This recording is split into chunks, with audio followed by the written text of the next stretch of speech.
Everyone, welcome to my channel. I am Neha. आज करेंगे हम क्लास 12 बिजनेस स्टडीज़ एंड आज का हमारा टॉपिक है कंट्रोलिंग प्रोसेस। उसका हम स्टेप 3 आज करने वाले हैं। और गाइस, इस चैनल पे हम जितनी भी वीडियोस करेंगे वो सभी एनसीईआरटी की बुक्स में से करेंगे। तो तीसरा स्टेप देखते हैं क्या है। Comparing actual performance with standards.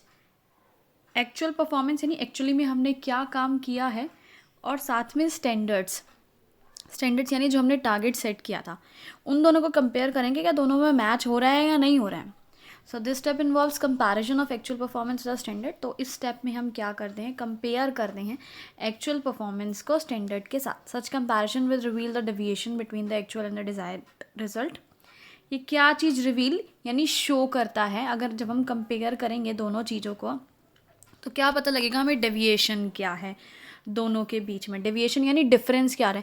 जैसे कि हमने सोचा था हर हफ्ते हम 1000 यूनिट्स का प्रोडक्शन करेंगे, लेकिन एक्चुअली में 800 या 900 यूनिट्स का प्रोडक्शन हो रहा है। तो जब हम दोनों को कंपेयर करेंगे हमें पता लगेगा भाई 100-200 यूनिट्स जो है हर बार ही कम रह जाते हैं, है ना। Comparison becomes easier when standards are set in quantitative terms.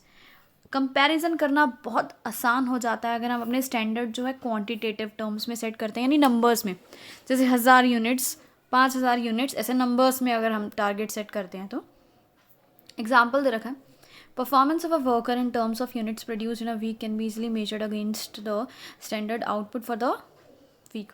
यानी सपोज हमें परफॉर्मेंस मेजर करनी है एक वर्क की कि उसने कितने यूनिट्स प्रोड्यूस करे हैं एक हफ्ते में, तो आराम से ये मेजर किया जाता है। हम स्टैंडर्ड के साथ कंपेयर कर लेंगे कि स्टैंडर्ड हमने मतलब टारगेट क्या सेट किया था, 1000 यूनिट्स या 2000 यूनिट्स, और एक्चुअली में देख लेंगे उसने कितना प्रोडक्शन किया है, बात ख़त्म। चलो आगे बढ़ते हैं। नेक्स्ट है अपना स्टेप 4, एनालाइजिंग डेविएशन। यानी जो डिफरेंसेस आ रहे हैं अब, जैसे कि 1000 सोचा था, 800 का प्रोडक्शन हुआ, 200 का जो डिफरेंस आ रहा है उसको, चीज़ को देखेंगे अब हम। Some deviation in performance can be expected in all activities. भाई देखो, कुछ डेविएशन जो है हर एक एक्टिविटी में थोड़ा बहुत डिफरेंस आता है। परफेक्शन कहीं नहीं होता है, आपको पता है, ऊंच नीच होती रहती हैं। It is therefore important to determine the acceptable range of deviation।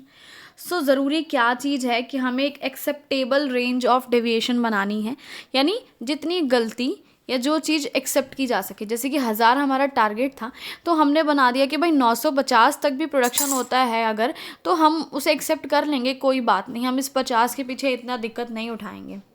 Also deviations in key areas of business need to be attended more urgently. देखो, अगर डेविएशन यानी डिफरेंस आ रहा है की एरियाज़ में, यानी बहुत ज़्यादा इम्पॉर्टेंट एरियाज़ में अगर डिफरेंस आ रहा है, भाई अर्जेंटली उसको देखो, तुरंत उसको देखो, टाइम वेस्ट नहीं करना है। लेकिन अगर डेविएशन आ रहा है इनसिग्निफिकेंट एरियाज़ में जो कि ज़्यादा इंपॉर्टेंट नहीं है, जैसे कि पोस्टल चार्जेस बढ़ गए 5 रुपये 10 रुपये, तो इसमें इतना कोई खर्चा हमें दिक्कत उठाने वाली बात नहीं है, ठीक है। आगे देखते हैं क्रिटिकल पॉइंट कंट्रोल। और यहाँ पे 2 पॉइंट्स हैं जिसके थ्रू हम पढ़ेंगे कि हमें कैसे करना चाहिए ये कंट्रोलिंग। तो सबसे पहला अपना पॉइंट है क्रिटिकल पॉइंट कंट्रोल। इसका क्या मतलब है, देखो, it is neither economical nor easy to keep a check on each and every activity in the organisation. भाई सबको पता है कि आसान नहीं होता है हर एक एक्टिविटी पे नज़र रखना, बिल्कुल मुश्किल है। हर एक प्रोडक्शन के हर एक यूनिट पे या हर एक एक्टिविटी पे बिल्कुल पैनी नज़र रखना मुश्किल है बहुत ज़्यादा। Control should therefore focus on key result areas which are critical to the success of organisation. So control कहाँ करना है हमें, की रिजल्ट एरियाज़, यानी जो एरियाज़ बहुत ज़्यादा इम्पॉर्टेंट हैं हमारी सक्सेस के लिए, जो हमारी सक्सेस के लिए बहुत ज़्यादा इम्पॉर्टेंट है, तो उन पे ध्यान देना है। These KRA are set to the critical points if anything goes wrong at the critical point। So अगर कुछ भी इन क्रिटिकल पॉइंट से दूर जाता है तो भाई ऑर्गेनाइजेशन को बहुत सफ़र करना पड़ेगा, है ना। एग्जाम्पल देखते हैं क्या लिखा है। In a manufacturing organisation an increase in 5% of the labour cost may be more troublesome. Suppose आप एक मैन्युफैक्चरिंग ऑर्गेनाइजेशन है, आपकी लेबर कॉस्ट 5% बढ़ गई है। भाई कितना ज़्यादा होता है कॉस्ट, 5% बढ़ना बहुत ज़्यादा होता है, तो ये आपके लिए बहुत ज़्यादा परेशानी पैदा करेगी। लेकिन 15% अगर आपके पोस्टल चार्जेस बढ़ गए हैं तो इसमें कोई दिक्कत नहीं है। पोस्टल चार्जेस 100 200 250 इतने रुपए के बैठेंगे, लेकिन लेबर कॉस्ट तो बहुत अपने को महंगी पड़ेगी, सारा प्रोडक्ट की जो है कॉस्ट बढ़ जाएगी। तो जो प्रोडक्ट की कॉस्ट बढ़ रही है लेबर कॉस्ट की वजह से, वो हमारा की एरिया है, इंपॉर्टेंट एरिया है, तो उस चीज़ पे ज़्यादा ध्यान दो। और ये पोस्टल चार्जेस को एक बारी के लिए हम इग्नोर कर सकते हैं, ठीक है। चलो आगे बढ़ते हैं। सेकेंड इसमें है management by exception. Exception word बना है एक्सेप्ट से, यानी किसी चीज़ को हटा देना, इग्नोर कर देना, छोड़ देना। So management by exception which is often referred to as control by exception। इसको इस नाम से भी जाना जा सकता है, ये बहुत ज़्यादा इम्पॉर्टेंट चीज़ है, ठीक है, कंट्रोलिंग में। It is based on the belief that an attempt to control everything results in controlling nothing. ये क्या सोच के हमने बनाया है कि अगर हम सब कुछ कंट्रोल करना चाहेंगे तो हम कहाँ पहुँचेंगे, कंट्रोलिंग नथिंग, कुछ भी नहीं। मतलब हर एक एक्टिविटी को कंट्रोल करेंगे तो हमसे कुछ भी कंट्रोल नहीं होगा, ज़ीरो पे आ जाएंगे, हम इतने कंफ्यूज हो जाएंगे, ठीक है। So thus only significant deviations which go beyond the permissible limit should be brought to the notice of management.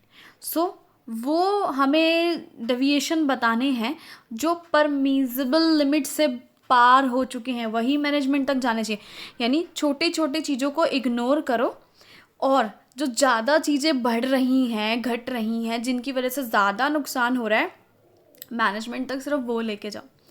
जैसे कि if the plans lay down 2% increase in labour cost as an acceptable range of deviation in a manufacturing organisation. जैसे कि आपने क्या plan बनाया था कि 2% अगर इंक्रीज़ हो रही है लेबर कॉस्ट, तो हम इसको चीज़ को एक्सेप्ट कर लेंगे, इस डेविएशन को, डिफरेंस को एक्सेप्ट कर लेंगे।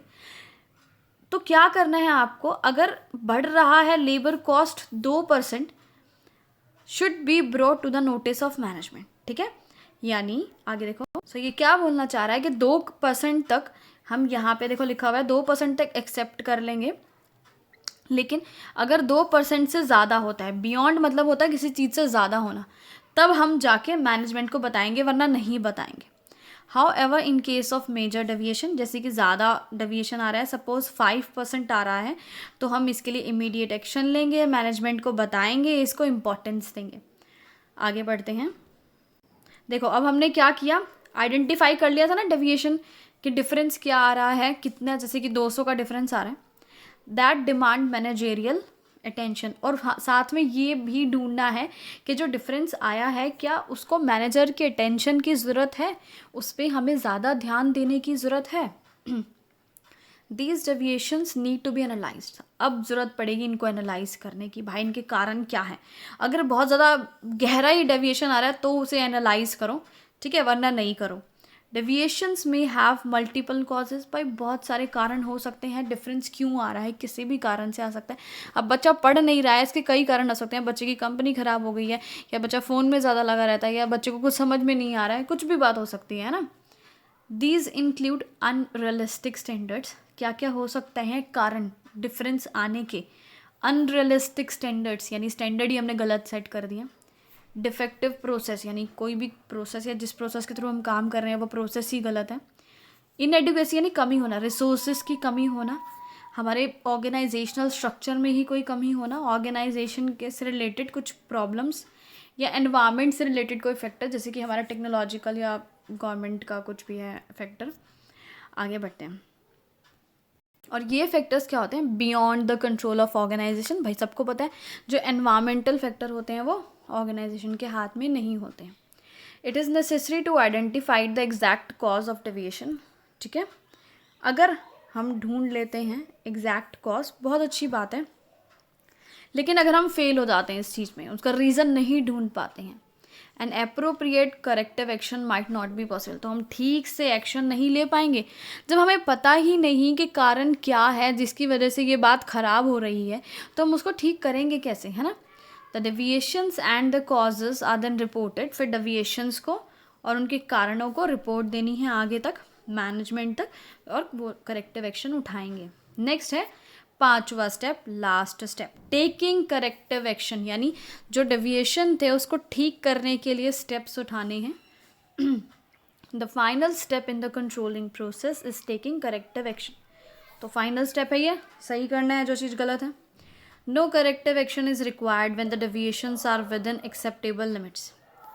अगर आपके डेविएशन जो है एक्सेप्टेबल लिमिट में है, यानी आप उसे एक्सेप्ट कर सकते हो कि छोटा मोटा है डिफरेंस, तो कोई एक्शन नहीं लेना है.